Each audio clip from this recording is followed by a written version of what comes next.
warahmatullahi wabarakatuh. Selamat pagi seluruh mahasiswa yang mengikuti mata kuliah Public Speaking. Perkenalkan, Ibu adalah Susilowati, Esos MAB yang bisa disapa dengan nama Bu Susi.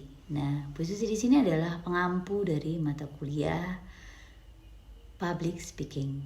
Oke, hari ini adalah hari pertama, pertemuan pertama di mana Ibu akan menerangkan mengenai kontrak pembelajaran kita.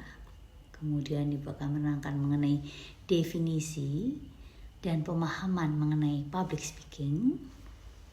Kemudian Ibu akan menerangkan mengenai pengantar mengenai kebutuhan kompetensi public speaking di dunia kerja. Jadi ada 3 bab yang akan kita bahas pada hari ini. Baiklah, untuk yang pertama adalah kontrak pembelajaran.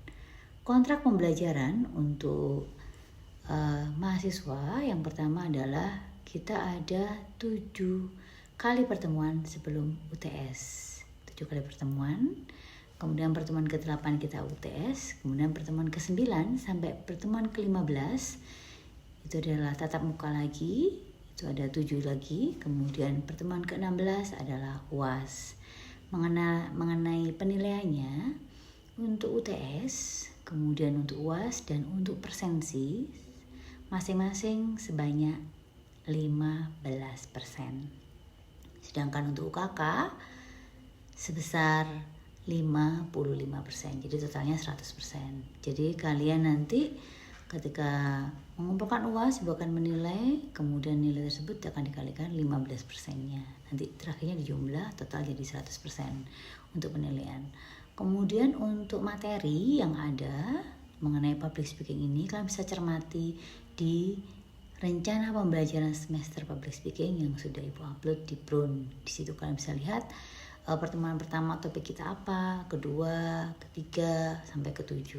Kemudian di situ juga ada di pertemuan ke-8, kalian bisa cek UTS, soal UTS. Kemudian pertemuan 9 ada topik lagi 10, 11, 12, 13, 14 sampai ke-15. Kemudian di pertemuan yang ke-16 kalian akan mengerjakan UAS. Nah, keaktifan kalian baik di kelas maupun misalkan kita secara online maupun secara offline itu sangat sekali harus ditunjukkan di sini. Ini menyangkut dari hasil dari public speaking ini. Diharapkan kalian memiliki percaya diri yang sangat tinggi, kemudian kalian mampu berkomunikasi di depan audiens baik dalam kelompok maupun dalam kelompok kecil maupun kelompok besar di tempat umum itu dengan sangat baik. Baiklah, kita langsung menuju ke sesi yang kedua. Nah, untuk sesi yang kedua kita akan bahas mengenai definisi dan pemahaman mengenai public speaking. Kemudian apa sih public speaking itu? Nah, public speaking adalah komunikasi secara lisan, baik dilakukan bertatap muka di depan umum maupun di depan sekelompok orang tertentu.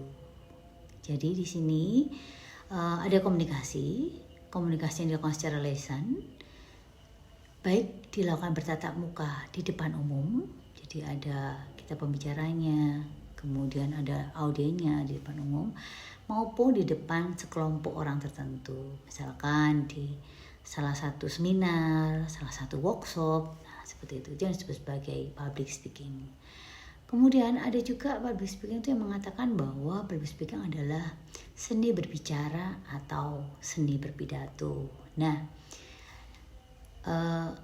ternyata orang berbicara maupun orang berpidato itu ada seninya. Bagaimana cara kita mengolah kata demi kata, kemudian kita bisa tahu apakah audiens mengerti yang kita bicarakan, mengerti yang kita ungkapkan, pesan apa yang mau kita sampaikan. Nah, itu ada seninya. Kita harus memilih topiknya, kita harus membuat naskahnya, kemudian kita harus belajar menyampaikannya, sehingga apa pesan yang kita sampaikan akan ditangkap oleh audiens. Kemudian ada juga pengertian public speaking kalau dilihat dari kamus Merriam-Webster. Public speaking dapat diartikan sebagai the arts or skill speaking to usually a large group of people. Jadi public speaking ini adalah keterampilan yang dimiliki oleh seseorang dalam berbicara, baik berbentuk kelompok besar maupun kelompok kecil. Jadi harus terampil sejauh mana keterampilannya dia berbicara. Kemudian ada beberapa definisi lagi, salah satunya adalah definisi menurut David Zarevsky. David mengatakan bahwa public speaking merupakan bentuk komunikasi berkelanjutan melalui pesan maupun melalui lambang dengan cara interaksi dengan pembicara dan audiens. Jadi ada lambang, bisa berupa gambar, ya, kemudian ada pesan. Jadi ini adalah interaksi. Interaksi apa ini? Pembicara dan audiens. Contohnya misalkan bagaimana seluruh mahasiswa yang mengikuti mata kuliah ini sudah paham akan ibu yang sampaikan. Nah, ini adalah interaksi. Kemudian akan kalian dengan jawab juga. Paham bu? Ada yang jawab kurang paham bu. Baik yang kurang paham silakan bertanya. Jadi ada interaksi dua arah antara pembicara dan audiens. Kemudian definisi public speaking sendiri menurut Kamus Besar Bahasa Indonesia adalah public speaking dapat diartikan sebagai studi tentang pemakaian bahasa secara efektif dalam menyusun kata maupun kalimat. Perspektif lain, public speaking dianggap sebagai seni berpidato yang bombastis dan muluk-muluk. Nah, jadi kita itu memakai bahasanya kita pakai dengan cara yang efektif dalam penyusunan kata sehingga menjadi kalimat yang sangat mudah dimengerti oleh audiens kita.